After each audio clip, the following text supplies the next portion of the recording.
meeting of the Bombay Weight Loss and Kirtan Club. You'll be weighed as you were weighed as you came in surreptitiously, and when you leave, you'll be weighed again. Anybody who's over 150 pounds, you win. They don't have air conditioning in this room. That's really good.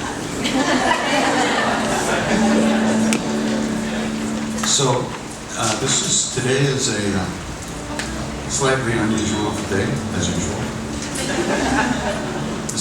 Today is a benefit for the Dzogchen Community. Rinpoche, Namkai Mogu Rinpoche, children. And Michael Katz is the one who's going to take all the blame for that.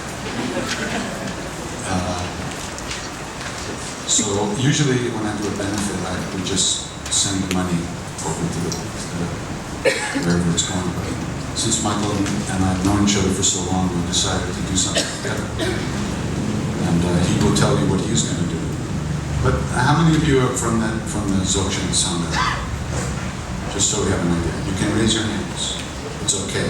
It's part of the great perfection. Okay? So, good. You raise both hands, is that what you think? Dualist and non-dualist. So, the course of the day will be, Michael's going to talk a little bit about the community and tell you why we're here. And then we'll sing a little bit, and then he'll lead some of the practices that he's been taught by his guru, his teacher, and explain a little bit about that. And then we'll sing some more, and then we'll have questions and answers. Answers are really wonderful. So I'll ask the questions. All right, so we're not going to take an official break, so when you have to go wash your face off or do whatever else you do in the bathroom, you're free to do that at any time. And we're going to go till about 6:30. And that's pretty much the whole thing. Michael Katz. Okay, well, I certainly want to thank you all for coming out for this benefit for the Dzogchen Community and the inauguration of the Universal Mandala. And I'm going to talk a little bit more about those events as we go along. But first of all, because I'm representing the Tibetan Buddhist side of spirituality here today, I'm going to talk about the outer, inner, and secret aspects of this event. So from the outer point of view, I mentioned that this is benefiting the Dzogchen Community and the Universal Peace Mandala.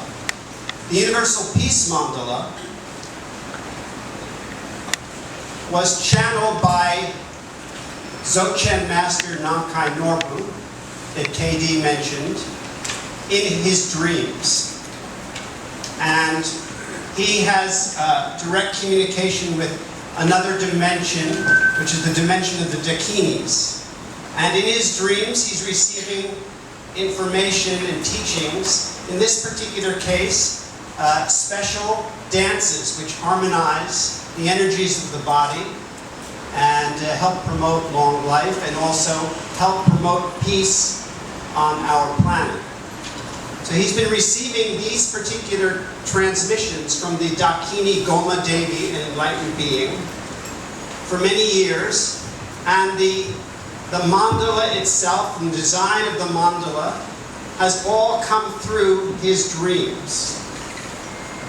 And I know that in the future that you'll have some contact with this mandala and so on. So maybe you can make it a point to go online and take a look. It's very beautiful, very elaborate, and the dances, all of which have come through the dreams, are also very profound and beautiful.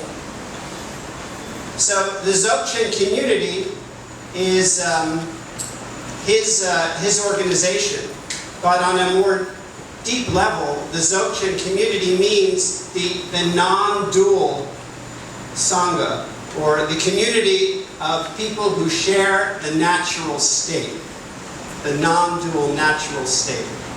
So on the outer level, we're having this benefit for the Dzogchen community and the Universal Peace Mandala. On the inner level, KD and I are joining to honor two of the greatest teachers of our era. Our teachers, Neem Karoli Baba, Maharaji, and also Dzogchen Master Namkhai Norbu, who is still in the body, still alive. And the roots of this particular event actually go back about 20 years. And I'm going to give you a little Dharma trivia as part of the inner piece of this talk. And that is that about 20 years ago, I was still teaching physical yoga from the Tibetan tradition called Yantra Yoga. And I was doing a course at the Jivamukti school, and it was still in the East Village. And at a certain point, there was a kirtan, and KD was participating, and also Bhagwan Das was there, and I was there also, trying to play a drum a little bit with these guys. And that night I had a dream of Master Neem Karoli Baba. And in my dream, he was hugging me. And I felt from his heart to my heart a sense of profound joy and peace. And I understood that I had a deep connection with this master at that time. And I know that KD also has a deep connection with Namkhai Norbu Rinpoche, and he's attended many of Rinpoche's teachings over the years. On the secret level, when we get together to chant and to sing and to do spiritual practice together, we can enter into the non-dual state. And so then, in this particular state, we call the natural state, which is beyond the intellectual mind. We can be in our true nature. So this is the deepest point of view, is that when we do spiritual practice, we always have the perspective we can do it from an intellectual point of view, or we can go beyond the mind, and then we are in this particular, the natural state, which is our intrinsic nature. So that's the outer, inner, and secret aspects, and the super secret aspect of this is that who wouldn't want to play music with KD and join the rock band for a day?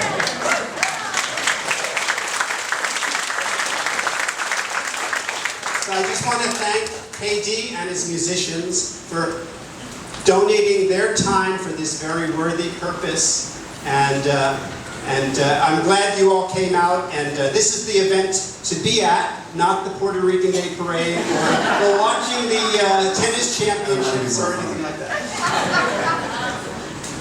Just a short little story. So, you know, when I was earlier on in my dharmic adventures, I used to think about Hinduism and Buddhism as being very different.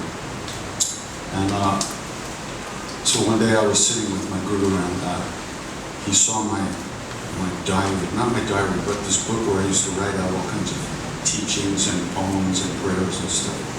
So he said he wanted to see it, so I gave it to him. And he goes through it, and he passes all the Hindu stuff and the Sufi stuff, and he stops and says, "What's this?" And I looked at it and I went, "Oh." It was this Buddhist prayer, right? It was the Song of Mahamudra, which is one of the highest prayers. And I said, "Baba, it's Buddhist." And I thought I was going to get kicked out of the temple. And he says, "Translate some," but I couldn't. So the Indian guy there, he translated some of the verses. Maharaj went, "Teak," which means correct. They're good. And I remember thinking, what? This is too weird, right?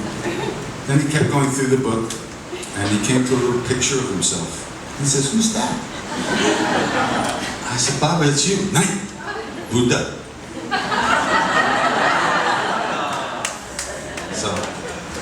There you go.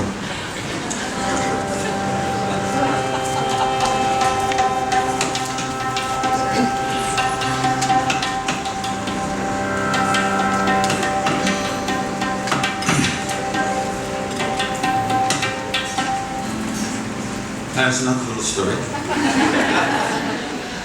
His Holiness the Dalai Lama was visiting the States back in the 80s, and they were having a big conference down in Atlanta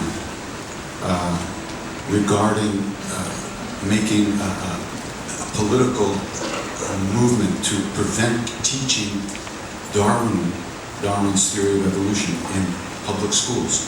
They could only teach, creationism from the Bible. And they were really pushing this thing. So His Holiness said to Bob Thurman, he said, let's go down there and I'll tell them about that God can be animals. And Bob said, excuse me? He said, yes, don't you know?